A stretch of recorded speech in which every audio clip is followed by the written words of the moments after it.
Noah's Ark.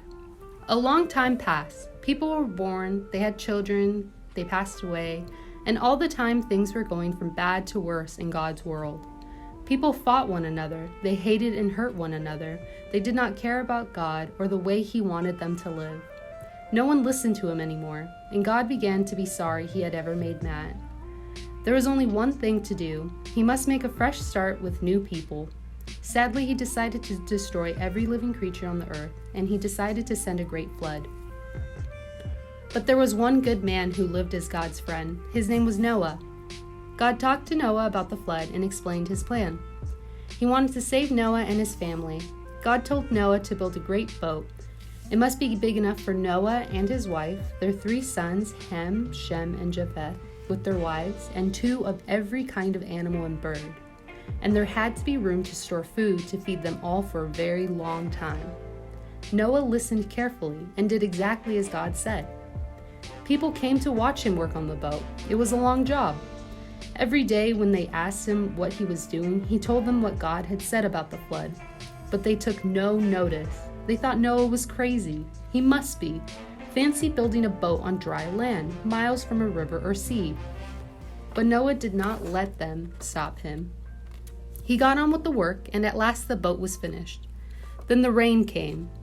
That day Noah and his family and all the birds and animals went into the boat, as God had said, and God shut the door tight behind them. The rain came down in torrents, and it kept on raining day after day. Soon all the rivers overflowed, and the water spread over the ground.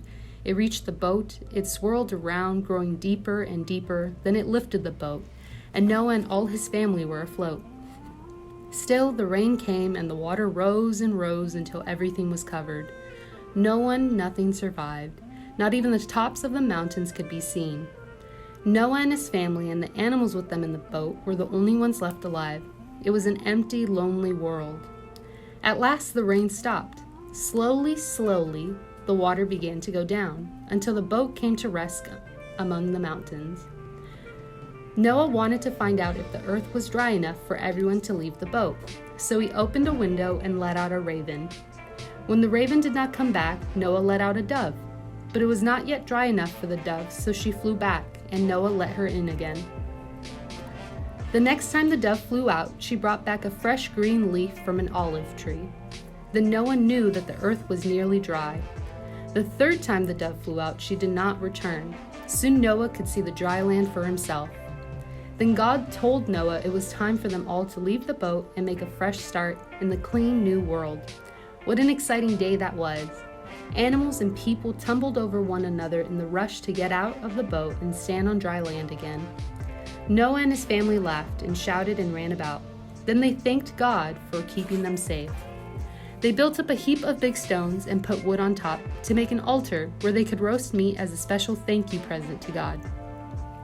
And as the sun broke through, overhead, across the sky, arched a beautiful rainbow. For God had promised Noah that He would never again send a flood to destroy the earth, and the rainbow was a sign for everyone to see that He would keep His promise forever and ever.